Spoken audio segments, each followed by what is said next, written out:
తీపి కబుర్తో అందరి నోళ్లు తీపి చేసుకుంటున్నారా?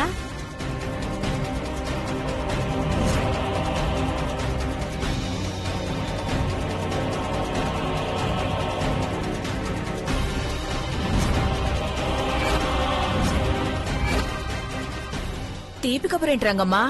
ఏంటంటావేంటి?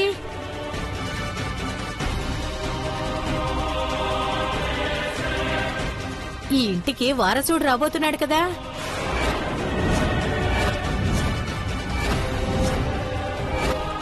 నువ్వు తండ్రి కాబోతున్నావు.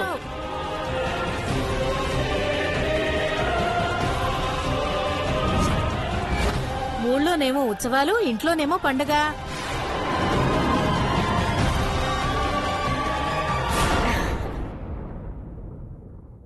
రంగమ్మ చెప్పినట్టు ఈ ఇంటి కోడలు వారసుణ్ణి అందించబోతుంది.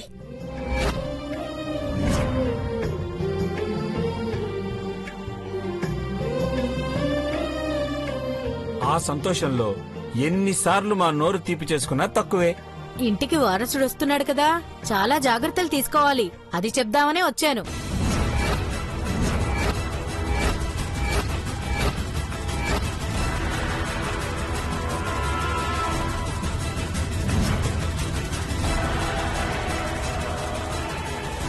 గర్భంతో ఉన్నప్పుడు ఏది తినాలో ఏది తినకూడదో పెద్దవాళ్ళని అడిగి తెలుసుకోవాలి. మొహమాట పడొద్దు, చెప్తున్నా.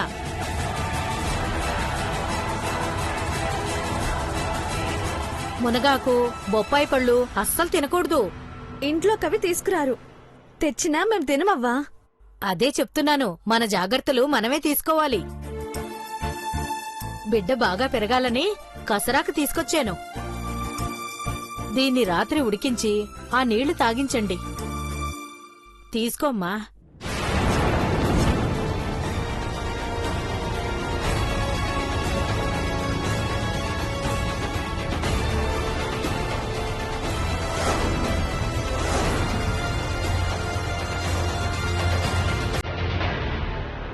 పార్వతి, తీసుకో.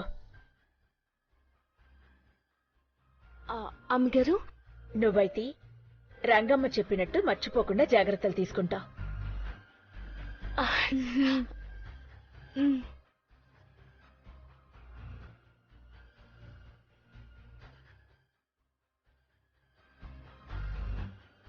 పల్లెటూరు పట్టింపులని కొట్టిపారేకమ్మా. చిన్నబాబుకి పెద్దబాబుకి నేనే పొరుడు పోశాను, మళ్ళీ నేనే పొరుడు పోయాలి. నువ్వే పోయాలి రంగమ్మ. జాగ్రత్తగా వెళ్ళిరా. అలాగే, వెళ్ళొస్తాను బాబు. మంచిది.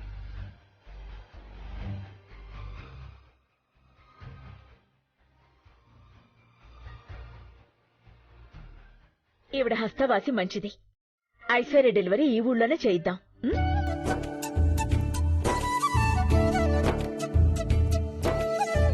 వావ్, అయితే మళ్ళీ ఈ ఊరికే వద్దాం. మహి, డెలివరీకి ఒక వారం ముందే ఉండాలి.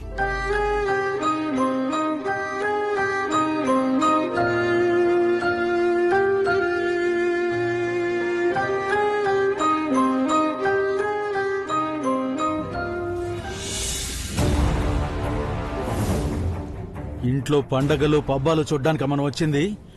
వీళ్ళని చంపితే ₹1,00,00,000 వస్తాయి. వాళ్ల ఒంటి మీద నగలు దోచుకుంటే అంతకంటే ఎక్కువ వస్తాయి. ఇక్కడి నుంచి వీలైనంత త్వరగా బయటపడాలంటే వీళ్ళ చావు చూడాలి మావా.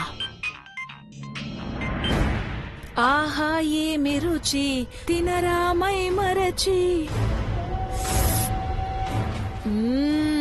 ఆహా, నాకెంత టాలెంట్ ఉందని నాకే తెలీదు. మేం కూడా అదే అనుకుంటున్నాం. గుడికెళ్లేలోపు పని పూర్తయిపోతే మంచిదని నిర్ణయించుకున్నాం. హలో హలో, ఎవరు? హలో, ఎవరు మాట్లాడేది? చిన్నబాబు, ఐశ్వర్య, త్వరగా రండి. ఏమైంది పిన్ని? చిన్నబాబు, వీళ్ళేదో పన్నాగ పన్నుతున్నారనుకుంటా. ఫోన్లో గుడికెళ్లే లోపు పని పూర్తవ్వాలని మాట్లాడుకుంటున్నారు. మీరేంటి అలా మాట్లాడుతున్నారు? నాకంతా తెలుసయ్యా. ఐశ్వర్య, ఆ నీలాంబరికి కూడా ఏమందో గుర్తు తెచ్చుకోండి. గుళ్ళో ఉత్సవాలు జరగకుండా చేస్తానంది, అవునా? అవును, మరి వీళ్ళు గుళ్ళో ఏం పనుందని అలా అన్నారు?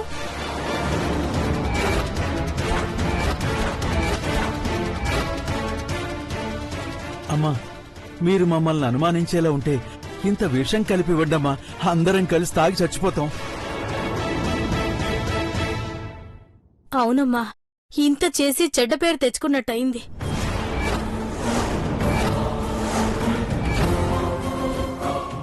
ఆగండి ఐష్, ఇప్పుడు వచ్చిన నెంబర్ కాల్ చేసి చూడు. కరెక్షన్ బాబు. నీలాంబరి నాకు ఫోన్ చేసిన నంబర్ చెక్ చేసి పోల్చి చూద్దాం. చూడండి.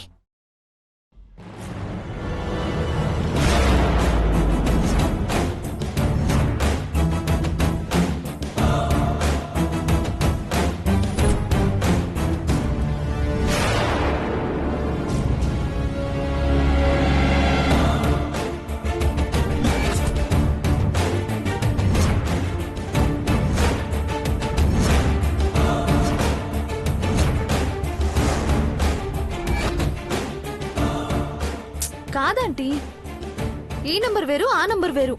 ఒకసారి కాల్ చేసి చూడు.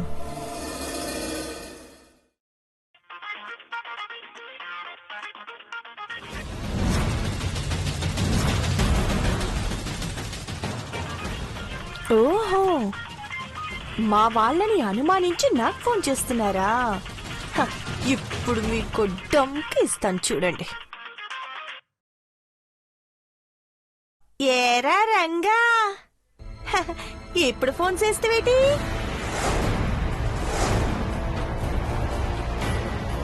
గుళ్ళో పనులు పూర్తి చేసుకుని వచ్చేయండి. ఇగో ఇట ఇంకో ఈరభద్ర స్వామికి ఈలైతే తల నీలాలిచ్చిరా.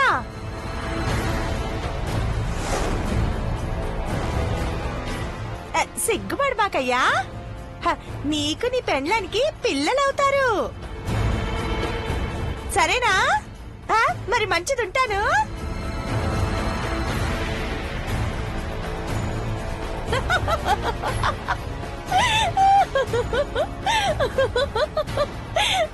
అయ్యో,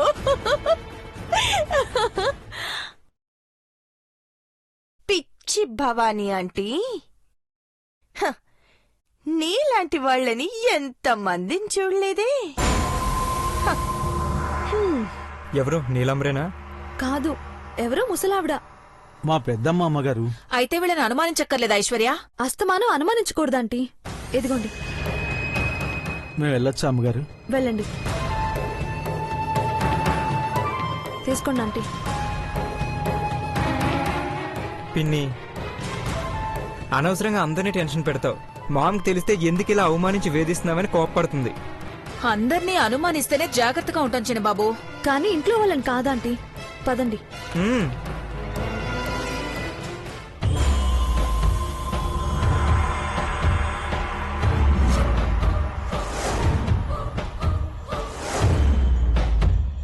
బతికించావు నీలాంబరి. నీ ఆవేశంతో ఏదైనా మాట్లాడుంటే వీళ్లు మమ్మల్ని చంపేసేవాళ్లు. బయటపడ్డాం కదా, ఇక వీళ్లు చేస్తారు.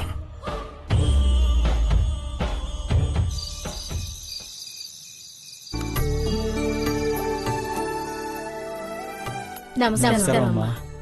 నమస్తే. నమస్తే. ఆలస్యమైనందుకు క్షమించాలి. పర్వాలేదు, అర్ధరాత్రైనా మీకోసం వెయిట్ చేస్తాను. అమ్మా, వంశపారంపర్యంగా వస్తున్న నగలివి. మీ తాతగారు మహేంద్ర భూపతి రాజావారు చేయించినవి. మీరు చెప్పినట్లుగానే సరిచేయించి తీసుకొచ్చామమ్మా.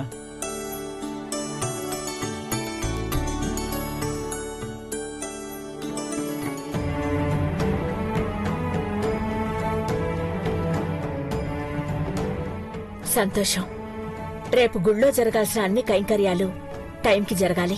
అలాగేనమ్మా. వెళ్లే ముందు ఒక చిన్న సందేహం అడగచ్చా అమ్మగారు? తప్పకుండా. తరాల నుండి ఈ నగల్ని మార్చలేదు, ఈసారెందుకు మార్చారా అని. మీ సందేహం రేపు సాయంత్రం తీరిపోతుంది.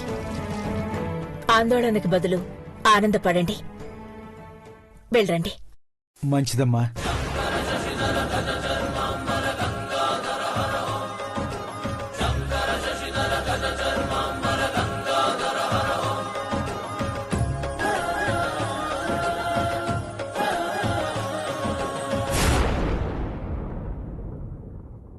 అఖిల, ఈ ఊరికి ఎప్పుడొచ్చినా వంశపారపర్యంగా వచ్చిన ఈ నగలను ధరించి వీరభద్రస్వామి గుడికి వెళ్లి అర్చనాభిషేకాలు జరిపించేదానివి. సాక్షాత్తు శ్రీ కనకమహాలక్ష్మీదేవే శివుడి సన్నిధికి తరలివచ్చి పూజలు జరిపిస్తోందని వేనోళ్లు కొనియాడేవారు ఈ ఊరి జనం. నీ నగుమోము, ఈ నగల మెరుపు చూడ్డానికి ముత్తైదువులందరూ కదలివచ్చేవారు. అలాంటి నగలను నువ్వు సవరించావంటే దీని వెనక సంభ్రమాశ్చర్యాలకు గురయ్యే విషయం ఏదో ఉండుంటుంది. అవునా? కాదని చెప్పగలనా చెప్పండి. అఖిల, వాళ్లకు సమాధానం దాటవేశావు. నన్ను కూడా దాటుకుని వెళ్ళిపోతావా? జవాబు చెప్తావా? ఊరి జనం అందరికీ చెప్తే వార్త ప్రకటన అవుతుంది. అందుకే వాళ్ళకిప్పుడు చెప్పలేదండి. మీకెందుకు చెప్పను? ఖచ్చితంగా చెప్తాను. మనిషి మారితే వాళ్ళకి తగ్గట్టుగా ఈ నగలుండాలని మార్పులు చేయించాను. నువ్వు కాకుండా ఈ నగలు ఇంకెవరు వేసుకుంటారు? వేసుకునే అధికారం పెద్ద కోడలికి ఉంది కదండి. అంటే అఖిల, అవునండి, పార్వతి కోసమే.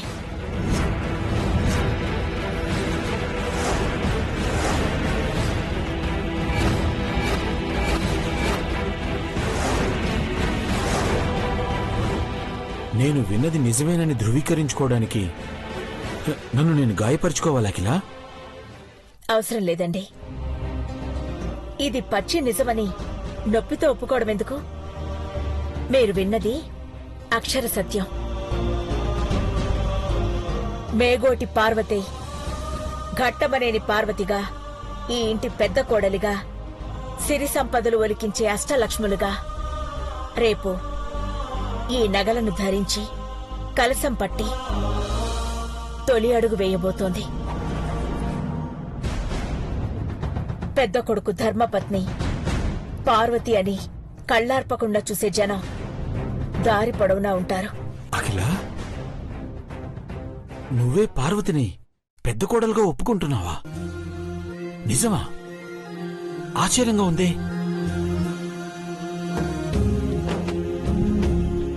ఆనందపడాల్సిన విషయం. ఇన్నాళ్లు పార్వతిని దూరంగా పెడుతూ వచ్చినా ఈ ఇంటి కోసం, మన కోసం తను బాధ్యతగా చేయాల్సినవన్నీ చేసుకుంటూ వెళ్తుంది. పరువు ప్రతిష్ట కోసం పని మనిషిని కోడలిగా అంగీకరించకూడదన్న సంశయంతో ఉండేదాన్ని. కాని నా సందేహం ముందు పెదబాబు పార్వతిల ప్రేమే స్వచ్ఛమైందనిపించింది. పైగా మనం కోడలనుకున్న నీలాంబరి రాక్షసి అని తెలిసాక, శత్రువైందని కనుగొన్నాక ఆలస్యం చెయ్యకూడదనిపించింది. గుడిలాంటి ఇంట్లో ఒక రాక్షసికి నీడనిచ్చి, హోదానిచ్చి పోషించాం. కాలసర్పానికి పాలు పోసినా అది కాటే వేస్తుందని, క్రూర మృగానికి ఆహారం అందించిన కండకావరంతో రక్తాన్ని కళ్ళజొడ్డానికి ఊవిళ్ళూరుతుందని అనుభవంలో అర్థమైంది అఖిల. నీలంబర్ని మనిషిగా జమ కట్టాల్సిన అవసరమే లేదు. తనకు ఏ అర్హత లేదు. అందుకే ఈ నిర్ణయం తీసుకున్నానండి. ఎన్ని పరీక్షలు పెట్టినా పార్వతి సహనంతో నెట్టుకురాగలదు. ఈ వంశ పరువు ప్రతిష్టల్ని పెంపొందించగలదు. నీ ఆలోచన, నిర్ణయం సరైందని నేను కూడా ఒప్పుకుంటాను అఖిల. కాని కొడుక్కి న్యాయం చేసి ఈ కుటుంబానికి అన్యాయం చేయవు కదా అఖిల? లేదండి. మన తదనంతరం ఈ కుటుంబ బాధ్యతంతా మోసేది పెదబాబు పార్వతే. వాళ్ళక అర్హత, సమర్థత రెండూ ఉన్నాయి. వాళ్ళిద్దరి ప్రేమే మనం విషాహారం తినకుండా కాపాడింది కూడా. ఇప్పుడు నాకు నమ్మకం, ధైర్యం వస్తున్నాయి అఖిల. ఈ వార్తనే రేపందరి ముందు చెప్తానండి. పార్వతి పెద్ద కోడలి స్థాయిలో రావాలని ఈ నగల్ని మార్పించాను. పెదబాబు పార్వతికి స్వీట్ సర్ప్రైజ్ ఇవ్వాలి అఖిల. పద.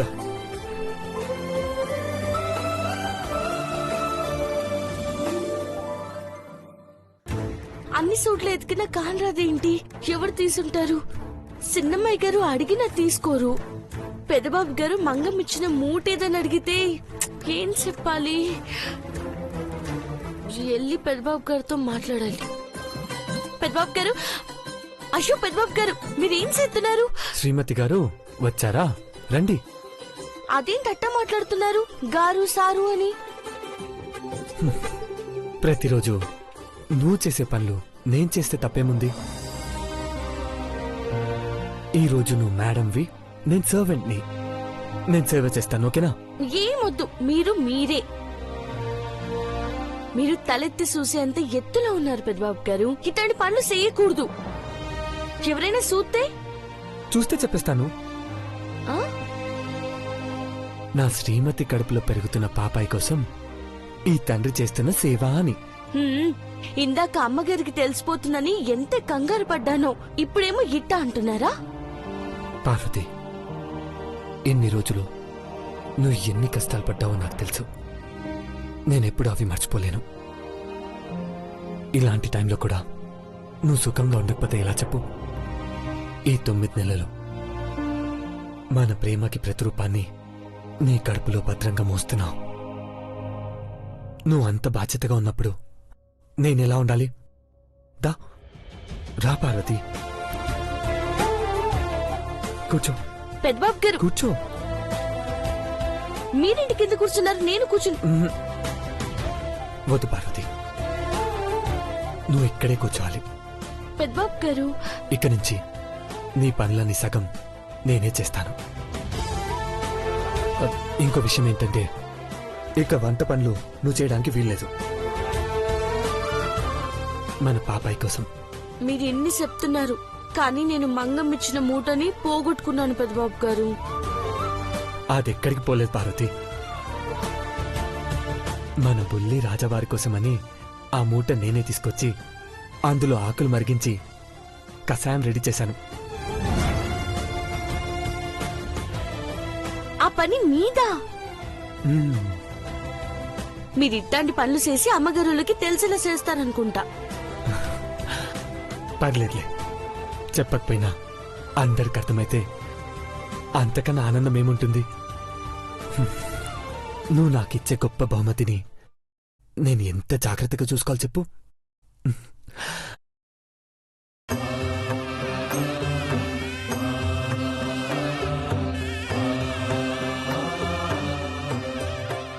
నాన్న అనే పిలుపు కోసం ఎదురు చూస్తున్నాను పార్వతి.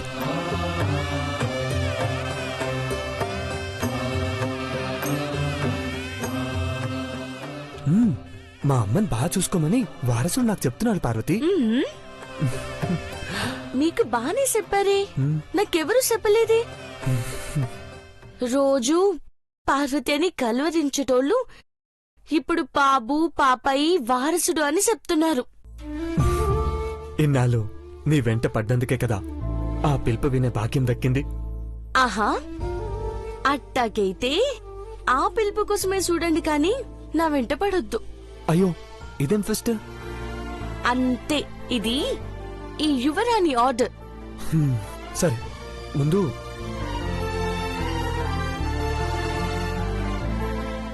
ఈ కషాయం తాగండి యువరాణి గారు. ఇంతనా? తాగాల్సిందే. కషాయం చాలా చేదుగా ఉంటది పెద్దబాబు గారు, వికారంగా కూడా ఉంటది, తట్టుకోవడం కష్టం. హలో, నాకు నువ్వు ఎన్నిసార్లు కషాయం తాగించలేదు? బదులు తీర్చుకుంటున్నాను శ్రీవారు. ప్రేమకు బదులుగా బహుమతి నువ్వు ఇచ్చినప్పుడు ఈ బదులు తప్పదు.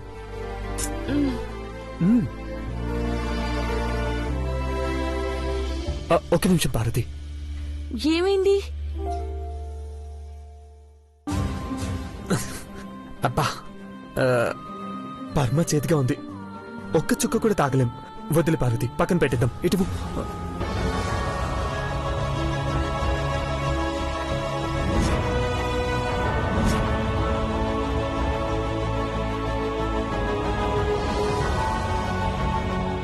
పార్వతి, ఏంటలా తాగేశావు? నా శ్రీవారు ఎంతో ఆశగా ఎదురుచూస్తున్నా ఆ వారసుడి కోసం వద్దన్నా ఎన్ని సేవలు చేస్తుంటే నేను మాత్రం చేయలేనా చెప్పండి?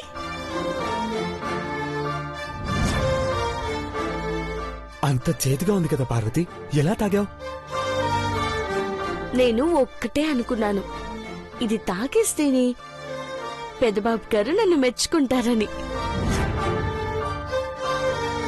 మీరు నన్ను మెచ్చుకుంటే నాకు ధైర్యం వస్తుంది, సంతోషం ఎక్కువ అవుతాది.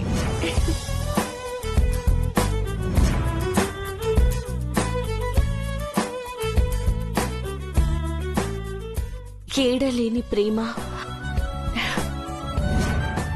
మీ కాడే ఉందేమో అనిపిస్తుంది. ఆ క్షణం కోసం ఏమైనా చేస్తాను పెద్దబాబు గారు. ఇదేంటి విషమైనా గడగడ తాకిస్తాను.